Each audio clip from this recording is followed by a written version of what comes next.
बिस्मिल्लाहिर्रहमानिर्रहीम। अस्सलाम वालेकुम। इमरान खान साहब जो हैं उनका जो फाइनल कार्ड की वो बात कर रहे हैं, उनका फाइनल कार्ड है क्या और शहर इक़्तिदार में चीज़ें चल क्या रही हैं उस पर बात करते हैं। पहले इमरान खान साहब ने कल जो एक उनका ट्वीट आया था वो आपके सामने रखता हूँ, लेकिन मैं फिर आपको बताऊँगा कि इमरान खान साहब का फाइनल कार्ड सिर्फ वो नहीं है जिस पे हुकूमत बड़ी एक उन्हें लगता है कि भाई ये फाइनल कार्ड, ये इमरान खान का सिर्फ ये फाइनल कार्ड नहीं है। इमरान खान का फाइनल कार्ड कुछ और है। उसके इम्कानात पे बात करेंगे, उसके इम्कानात क्या हैं। पहले ये बात कर लेते हैं कि इमरान खान साहब ने कल ये पैगाम दिया जेल से। उन्होंने कहा कि मुल्क में डिक्टेटरशिप कायम हो चुकी है, रियासती दहशतगर्दी के नतीजे में निहत्ते सियासी कारकुनान पर गोलियां बरसाई गईं और पुरअमन सियासी कारकुनान को शहीद किया गया। हमारे सैकड़ों कारकुनान लापता हैं। सुप्रीम कोर्ट को अब इसका नोटिस लेकर अपना आईनी किरदार अदा करना चाहिए।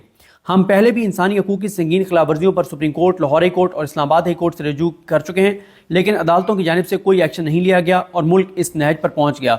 यहाँ पर रुक के सिर्फ इतना बता दूँ कि इमरान खान साहब ज़ाहिर है वो जेल में हैं, उन्हें बहुत सारी चीज़ों का पता है, लेकिन शायद इस मामले में उनकी लीडरशिप उनको ठीक तरह से आगाह नहीं कर रही कि इस वक्त सुप्रीम कोर्ट ऑफ पाकिस्तान के पास सो मोटो का कोई इख्तियार नहीं है और याही अफरीदी साहब अपने इख्तियारात सरेंडर कर चुके हैं और उनके पास कल को यही एक जवाब होगा कि मेरे पास तो कोई इख्तियारात नहीं थे, आप पिटीशन लेके आते तो फिर हम देख सकते थे। लेकिन मेरी इत्तला ये है कि अब तहरीक इंसाफ जो है वो अगले 2-3 रोज़ में इस्लामाबाद हाई कोर्ट से या सुप्रीम कोर्ट ऑफ पाकिस्तान से जुडिशल इंक्वायरी के लिए रजू करने जा रही है। इस हवाले से हमारे दोस्त फ़हीम अख्तर साहब पहले खबर भी दे चुके हैं। इमरान खान साहब कहते हैं कि हम 13 दिसंबर को पेशावर में शोहदा को खराज अकीदत पेश करने के लिए अज़ीमुशान इज्तिमा मुनक्किद करेंगे। इस इज्तिमा में अपोजिशन की सियासी जमातों को शिरकत की दावत दी जाएगी। मैं 2 नुकात पर 5 रुकनी मुज़ाकराती कमेटी तश्कील दे रहा हूँ। अंडर ट्रायल सियासी कैदियों की रिहाई, 9 मई और 26 नवंबर के वाक़यात की शफाफ तहकीकात के लिए जुडिशल कमीशन का क़याम। हमारी मुज़ाकराती कमेटी उमर अयूब खान, अली अमीन गंडापुर, साहबजादा हामिद रज़ा, सलमान बिन राजा और असद कैसर पर मुश्तमिल होगी और स्टेक होल्डर्स से मुज़ाकरात करेगी। अगर इन 2 मुतालबात को ना माना गया तो 14 दिसंबर से सिविल नाफरमानी की तहरीक शुरू की जाएगी। इस तहरीक के नतीजे में इस तहरीक के नताइज की जिम्मेदारी हुकूमत पर होगी। सिविल नाफरमानी के नतीजे में बैरून मुल्क मुकीम पाकिस्तानियों से अपील करेंगे कि वो रेमिटेंसेस तरसीलात ज़र को महदूद कर दें और बाइकाट मुहिम चलाएं। इस तहरीक के दूसरे मरले में इससे आगे भी जाएंगे। अच्छा, एक तो बात यह है कि ये जो पाकिस्तान के अंदर बात हो रही है ना कि इस सिविल नाफरमानी की तहरीक से कुछ नहीं होगा कि इमरान खान साहब कह देंगे कि कोई बिल ना दे और कोई टैक्स ना दे, ये चीज़ें एक हो जाएंगी। देखें, बात यह है कि इन दोनों ये इंटरनल मामला है ही नहीं। इमरान खान साहब को भी पता है कि अगर 14 दिसंबर को इमरान खान सिविल नाफरमानी की तहरीक का ऐलान कर देते हैं तो उसका एक इंटरनेशनल इम्पैक्ट है, पूरी दुनिया में ये खबर लगेगी और पूरी इमरान खान का इस वक्त जो फोकस है और तहरीक इंसाफ का फोकस जो है वो इंटरनेशनल है, वो पाकिस्तान से बाहर से है। क्योंकि तहरीक इंसाफ को इस बात का पता है कि पाकिस्तान के अंदर आपके सामने अदालतों की सूरत हाल क्या है। अदालतें इस वक्त एग्जिस्ट ही नहीं करती और हुकूमत फॉर्म 47 वाली आपके सामने, ब्यूरोक्रेसी आपके सामने है, पुलिस आपके सामने है, पूरा निज़ाम जिस तरह से यरगमाल है वो आपके सामने है। तो पाकिस्तान के अंदर अगर कोई ये समझता है कि कोई चीज़ हो जाएगी तो वो तो मुमकिन नहीं है। अब तहरीक इंसाफ जो इस वक्त पूरा काम कर रही है वो इंटरनेशनल फ्रंट पे कर रही है, बाहर कर रही है और वो ये समझते हैं कि बाहर से प्रेशर आएगा तो वो प्रेशर लिया जाएगा। पाकिस्तान के अंदर तो आप किसी तरह का कोई इस हुकूमत के लिए, इस निज़ाम के लिए कोई चैलेंज नहीं बचा। एक ही चीज़ होती है, जब भी किसी के साथ जुल्म होता है, जबर होता है, नाइंसाफ़ी होती है, तो वो क्या कहता है, वो कहता है मैं अदालत जाऊँगा। और इस वक्त अदालतों की सूरत हाल आपके सामने है कि अदालतों में जाना ना जाने के मुतरादिफ है। लेकिन यहाँ पे ये ज़रूर कह दूँ कि इसमें कोई शक नहीं है कि इस वक्त अदालतें कुछ नहीं देंगी और उसकी एक वजह यह है कि इमरान खान का सबसे पहला टारगेट 26वीं आईनी तरमीम है और 26वीं आईनी तरमीम के बेनिफिशरी हैं मौजूदा चीफ जस्टिस पाकिस्तान जस्टिस याही अफरीदी साहब। तो वो क्यों चाहेंगे कि 26वीं आईनी तरमीम ख़त्म हो और मैं चीफ जस्टिस पाकिस्तान ना रहूँ। और फिर दूसरा नंबर पे जो आईनी बेंच है वो क्यों कोई ऐसा फैसला करेगा इंडिपेंडेंट जिससे वो आईनी बेंच ही आईनी बेंच ना रहे। तो ये बात ठीक है, लेकिन वहीं पे ये ज़रूर है कि इस वक्त अगर तहरीक इंसाफ किसी भी मामले में कोई कानूनी कार्रवाई शुरू करती है तो उस कानूनी कार्रवाई से अभी तो कुछ नहीं होगा, लेकिन ये चीज़ें रिकॉर्ड पे रहती हैं, ये पेंडिंग रहती हैं और फिर जब मुल्क के अंदर थोड़ा सा आइन और कानून की बहाली होती है और कानून की हुक्मरानी का आगाज़ होता है तो फिर ये दरखास्तें टेकअप होती हैं और इन पे फैसले भी होते हैं और तारीख में बहुत बड़ी चीज़ें होती हैं। अब आपको मैं एक मिसाल दे देता हूँ ना। भुट्टो पे एक FIR उसके खिलाफ कराई गई और जिस FIR को ये समझा गया कि बोगस है, लेकिन उसी FIR में वो फांसी पे लटक गए। फिर 2010-11 में آصف علی زرداری نے صدر تھے، انہوں نے ایک ریفرنس بھیج دیا سپریم کورٹ آف پاکستان کو کہ یہ بھٹو کا جو کی سزائے موت کا جو فیصلہ تھا وہ درست تھا یا نہیں تھا۔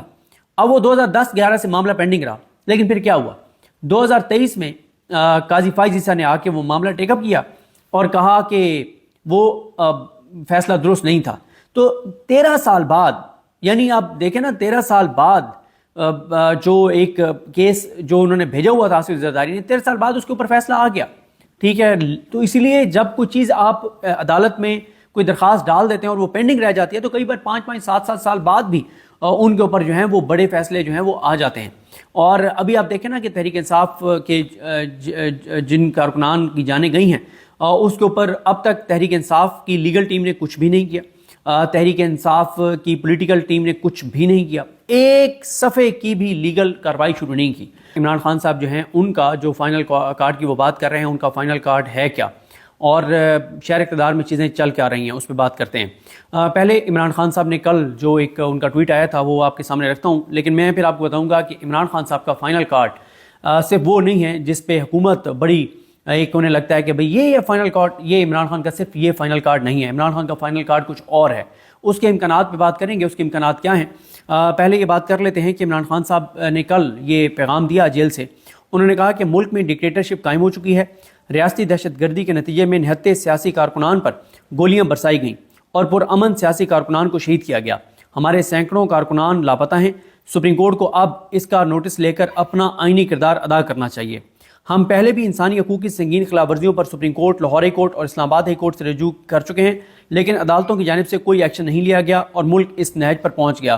یہاں پہ رک کے صرف اتنا بتا دوں کہ عمران خان صاحب ظاہر ہے وہ جیل میں ہیں، انہیں بہت ساری چیزوں کا پتہ ہے، لیکن شاید اس معاملے میں ان کی لیڈرشپ ان کو ٹھیک طرح سے آگاہ نہیں کر رہی کہ اس وقت سپریم کورٹ آف پاکستان کے پاس سو موٹو کا کوئی اختیار نہیں ہے اور یحییٰ افریدی صاحب اپنے اختیارات سرنڈر کر چکے ہیں اور ان کے پاس کل کو یہی ایک جواز ہوگا کہ میرے پاس تو کوئی اختیارات نہیں تھے، آپ پیٹیشن لے کے آتے تو پھر ہم دیکھ سکتے تھے، لیکن میری اطلاع یہ ہے کہ اب تحریک انصاف جو ہے وہ اگلے 2-3 روز میں اسلام آباد ہائی کورٹ سے یا سپریم کورٹ آف پاکستان سے جوڈیشل انکوائری کے لیے رجوع کرنے جا رہی ہے۔ اس حوالے سے ہمارے دوست فہیم اختر صاحب پہلے خبر بھی دے چکے ہیں۔ عمران خان صاحب کہتے ہیں کہ ہم 13 دسمبر کو پشاور میں شہداء کو خراج عقیدت پیش کرنے کے لیے عظیم الشان اجتماع منعقد کریں گے۔ اس اجتماع میں اپوزیشن کی سیاسی جماعتوں کو شرکت کی دعوت دی جائے گی۔ میں 2 نکات پر 5 رکنی مذاکراتی کمیٹی تشکیل دے رہا ہوں۔ انڈر ٹرائل سیاسی قیدیوں کی رہائی، 9 مئی اور 26 نومبر کے واقعات کی شفاف تحقیقات کے لیے جوڈیشل کمیشن کا قیام۔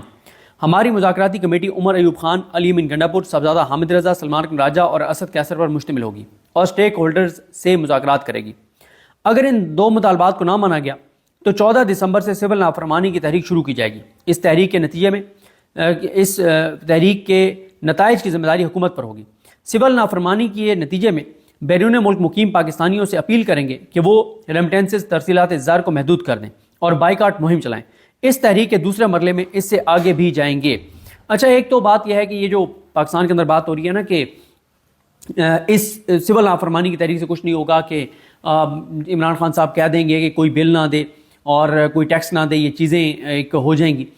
دیکھیں بات یہ ہے کہ ان دونوں یہ انٹرنل معاملہ ہے ہی نہیں۔ عمران خان صاحب کو بھی پتہ ہے کہ اگر 14 دسمبر کو عمران خان سول نافرمانی کی تحریک کا اعلان کر دیتے ہیں تو اس کا ایک انٹرنیشنل امپیکٹ ہے، پوری دنیا میں یہ خبر لگے گی اور پوری عمران خان کا اس وقت جو فوکس ہے اور تحریک انصاف کا فوکس ہے وہ انٹرنیشنل ہے، وہ پاکستان سے باہر سے ہے، کیونکہ تحریک انصاف کو اس بات کا پتہ ہے کہ پاکستان کے اندر آپ کے سامنے عدالتوں کی صورتحال کیا ہے، عدالتیں اس وقت ایگزسٹ نہیں کرتی اور حکومت فارم 47 والی آپ کے سامنے، بیوروکریسی آپ کے سامنے ہے، پولیس آپ کے سامنے ہے، پورا نظام جس طرح سے یرغمال ہے وہ آپ کے سامنے ہے۔ تو پاکستان کے اندر اگر کوئی یہ سمجھتا ہے کہ کوئی چیز ہو جائے گی تو وہ تو ممکن نہیں ہے۔ اب تحریک انصاف جو اس وقت پورا کام کر رہی ہے وہ انٹرنیشنل فرنٹ پہ کر رہی ہے، باہر کر رہی ہے، اور وہ یہ سمجھتے ہیں کہ باہر سے پریشر آئے گا تو وہ پریشر لیا جائے گا۔ پاکستان کے اندر تو آپ کسی طرح کا کوئی اس حکومت کے لیے، اس نظام کے لیے کوئی چیلنج نہیں بچا۔ ایک ہی چیز ہوتی ہے، جب بھی کسی کے ساتھ ظلم ہوتا ہے، جبر ہوتا ہے، ناانصافی ہوتی ہے تو وہ کیا کہتا ہے؟ وہ کہتا ہے میں عدالت جاؤں گا، اور اس وقت عدالتوں کی صورتحال آپ کے سامنے ہے۔